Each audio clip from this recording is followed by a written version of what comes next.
Hi,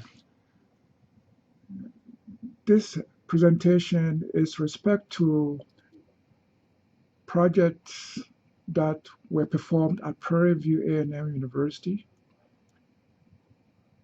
during the spring 2015-2016 semesters in the area of signal rectification.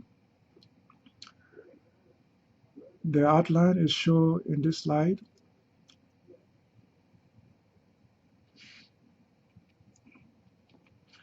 So the setting was that we have a lecture class in electronics, one, and during the spring 2015-2016 semesters, we introduced a project that involves signal rectification.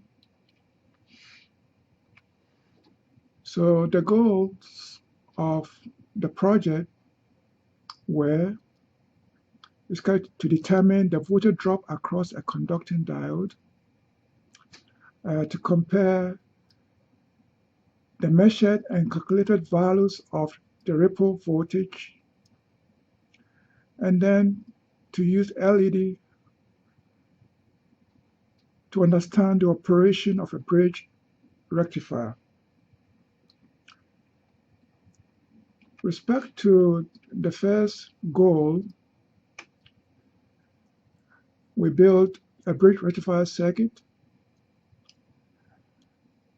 and the students observed the output of the bridge rectifier circuit and also the input using the analog discovery. And then they observed the differences between the peaks. So this is a circuit that was used. It's a bridge rectifier. Channel 1 was connected to the input, and then channel 2 of the analog discovery was connected to the output. Shown below is the breadboard for the bridge rectifier circuit.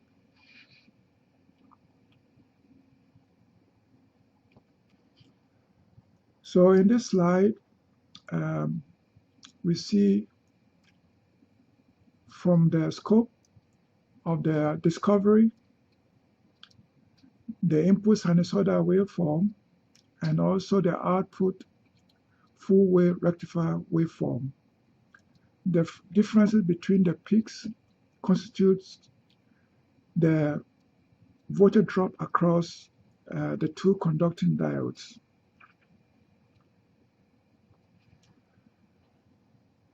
For the second part of the project, a capacitor was connected across the load.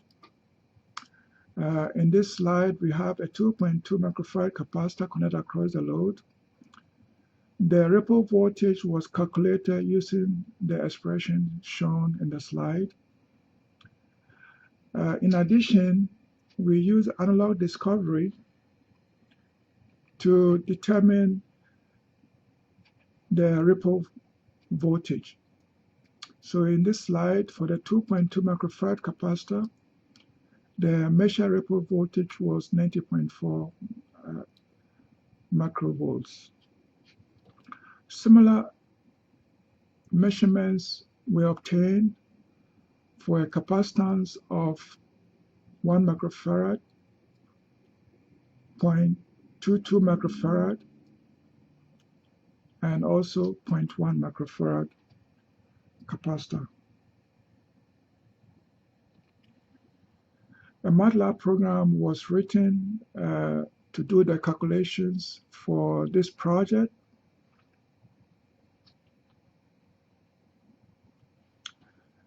And the results are as follows.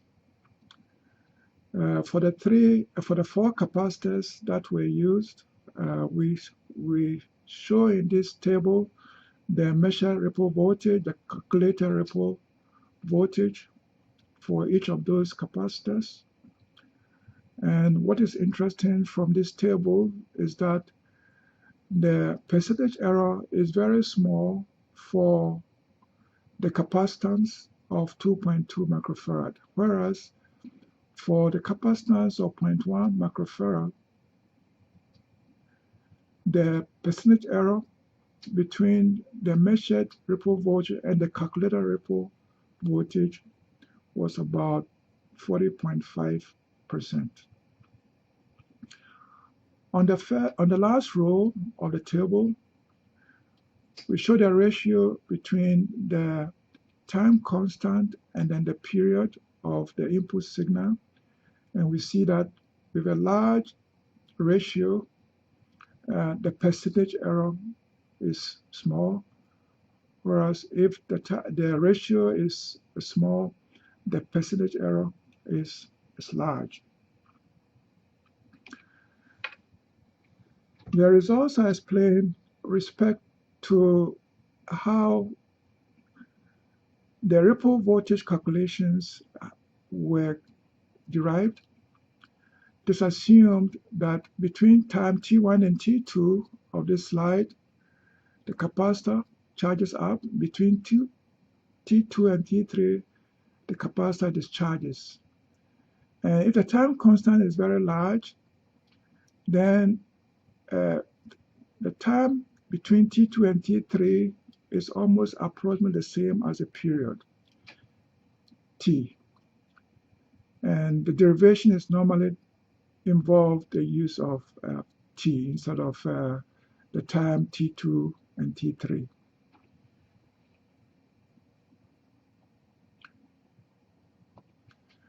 Respect to the last part of the project, the diodes D1, D2 are replaced by LED. The frequency reduced, the low resistance reduced, and from this circuit, we see that for half of the cycle, the signal passes through part of one part of the LED, and the other half of the cycle, the other part of the LED. And this demonstration is shown here. And you can observe that the green and the red LED alternate. And each of those LEDs turn on during each half of the cycle. In conclusion, this project allowed our students to observe that there's a voltage drop across a conducting diode.